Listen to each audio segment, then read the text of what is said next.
YouTube? Happy Tuesday. I'm not gonna be long. I just wanted to get on here. First of all, let me take this gum on my phone. Because I be seeing my videos, honey, and she be chewing. Honey, gum be just there while I'm trying to talk. The gum just be popping. I wanted to get on here and speak on, because I was on Clubhouse and it was a question. I don't know. It was a question. A young lady asked, what is the difference between celibacy and abstinence? She feels like it's the same thing, right? But to each his own.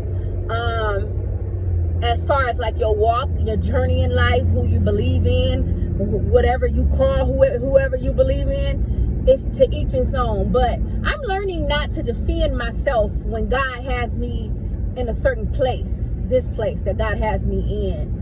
I'm able to sit and have conversations without having to validate my positioning or having to defend myself on what God has revealed to me, has prophesied in my life. Things that, he showed me and what I needed to do to get to the next level. It's not going to always work for the next person. And so I love to have dialogue, and we're not always going to agree. And I say this all the time, but I'm so open to dialogue because everybody just doesn't think the same. But when questions like these are posed, I want to give my input, not dictionary terms, but what I feel like celibacy, the difference between celibacy and abstinence is. And let me just give a buffer. Like I said, I believe God calls us in certain seasons. I believe God calls me to fast a lot. Whether that may be with alcohol, whether that may be with sex, I fast a lot. I fast a lot because I know with the power of prayer, there's sacrifice that needs to be done. And fasting creates self-discipline. Fasting allows for you to discipline yourself so that you can make sure that you're, and refocus. Sometimes life can get us off focus. Sometimes life can become routine, that we have to fast, on in certain levels and certain seasons. And I've been fasting a lot the last few years, several times a year. And like I said, it's not always the same things, but I just believe in the power of fasting.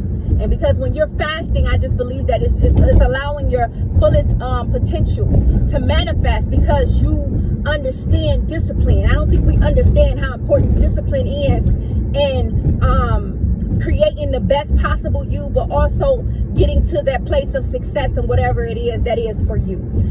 I believe celibacy is an oath that you take with God, and you say to him, basically, Lord, I'm not going to give my body to another man unless this man is my husband. Unless you show me that this is my husband by things that I've prayed on. A lot of times we as women, we give the bait. We give up the bait. We give up the things that man should be doing. We tell them everything that they need to do. So they start to conform naturally to try to win us. But naturally, the mask started to come off, and so you see the true them. So it's only going to last for so long. And this is why it's so important to remove sex from situations. And this is an individualized situation here. Fasting is not for everyone. Celibacy is not for everyone. Abstinence is not for everyone. I have a very close relationship with God, and we have a great communication, and that's what I do to become more intimate with him. And so it's not going to work for everyone. And I have my reasonings behind me fasting from sex. And it works for me. I feel like my body is precious. I feel like my area is precious. I feel like I don't just want to become one. I don't want to soul tie with just anyone. I'm older. I'm wiser. And so when you're older and wiser, you make better decisions, right? Well, I will hope so, right? And so you're going to mess up. We're human, but I'm just talking about me right now. I like to, okay? Recently, I just got out of a relationship. I evaluated myself. You have to evaluate yourself. No matter if it's a friendship, a relationship, a new job, whatever it is, self-evaluation is so important. And you have to ask, okay, well, this season, what was my weaknesses and what was my strengths? What clouded me? You have to ask yourself these things. And that's just being real with yourself. And so for me, a lot of times sex becomes a weakness, and I can speak on it, because let me tell you something, where you're weak, God will strengthen you, honey.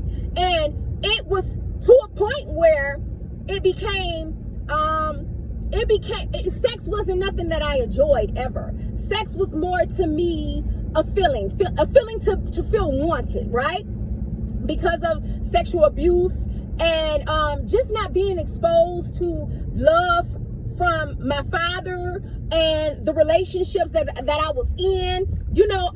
It's so many factors that go into you, molding you as an adult. And so for me, sex, it's a different type of feeling. And I just want to say to my young women, don't feel like you have to be under pressure to be celibate or abstinence. But make sure that you're giving your body to people that deserve it. Because you cannot take that back. Let me tell you, if I wish I could have my virginity, I spoke on this so many times, because I see a lot of narratives being pushed.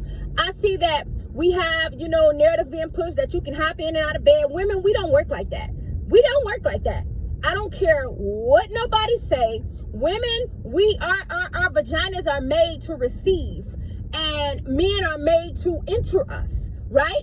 And so the reality is that we are receiving energy. So to think that you can lay down with man after man after man after man and there's no soul ties, listen, I've done it the world way. I've done it that way. That didn't work for me. Every time I lay with man after man after man, I felt emptier. And this is why sex has become so perverted. It's so much perversion in sex. Because God is taken out of it. I think God meant for it to be special, for you to enjoy it, the love making part, the intimacy part. But it's so different now. It's perverted. It's quick. It's fast. It's no love making. It's no intimacy. And that's what I'm missing. That's what I'm yearning for. And so I'm saying this to say that, celibacy is you really just taking an oath to God and just saying you're not going to give your body to anyone else unless it's your husband. And abstinence is choosing to focus on you. Now, these are my definitions. You choosing to focus on you, and you're not going to let anybody get in the way of that. You're choosing to take a break on sex, and you're choosing to withhold, yourself, until you're in a better space, as far as as a whole. And I can see where the young lady said that, well, I don't see any difference. Well, you can look at it like that. To me, it's no difference. But if you had to break one of them and you had to really separate those two, I would definitely say that abstinence is more of a fleshly thing, if you want to say, and when you're talking about celibacy, it's more of a spiritual thing.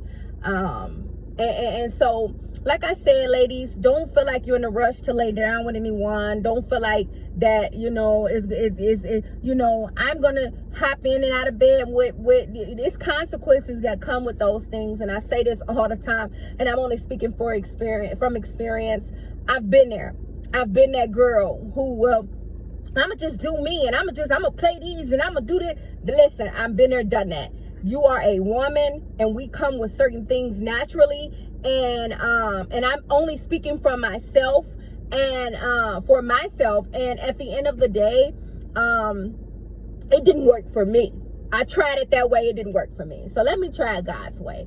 Let me try to restrain myself, discipline myself. So when he present the right man to me, that's not even going to be a factor. That's going to be just the icing on a cake. When he present the right man to me, I'm going to be positioned in a place to where I can receive the right man, not because of sexual desire. Do you understand what I'm saying? Not because I'm projecting sexual desire, but because I'm at my best me internally, you know, in the inside, and it has manifested and attracted that right man, you know. So at the end of the day, like I said, I'm going to keep saying it. I'm not telling nobody do what you want with your life.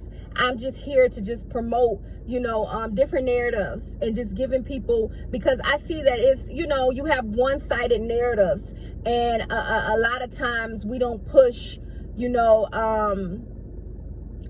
don't push, especially like the whole virginity thing. Like, it's nothing wrong with having your virginity. That's a beautiful thing. It's nothing wrong with not being a hoe. I know it seems like that not being a hoe or promiscuous. Okay, if you want to say a hoe, I've been there too. And listen, there's nothing wrong with stepping out and coming out from amongst them. You just have to learn how to be confident in what God has prophesied over your life, and no need to validate your positioning, because everyone is not going to get it, because they have not walked your life. They don't know your story, your journey. And so, you know, that's all I got for y'all today. Peace, love, and light. God bless you guys.